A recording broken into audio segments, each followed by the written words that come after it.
Kacaturkeun zaman baheula pisan di hiji lemur aya hiji budak awewe anu katelah nyi anteh. Karunya eta budak teh geus teu boga indung, alatan indungna maot kata Rajang Malaria teu katulungan. Sanggeus indungna maot nya anteh hirupna jadi nu geulis, jauh ka sintung kalapa, liek deungeun liek lain, henteu indung teu baraya. Aya ge bapana sanggeus boga deui pamajikan mah jadi tambelar, ka anak teu riksa henteu nyaah. Mun mere dahar ge kumaha ceuk indung terena, rek dibere rek hanteu.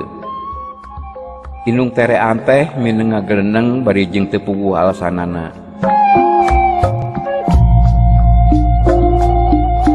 Sanggeus digelendeng anteh sok nyingkah, tuluy nyalingkur bari sasambat nyebut ngaran indungna. Ditambelarkeun ku indung terena, anteh sok ngadoni eta oge ka bapana yen indung terena teh medit, mere dahar sok saeutik, tapi ku bapana kalah dipolototan.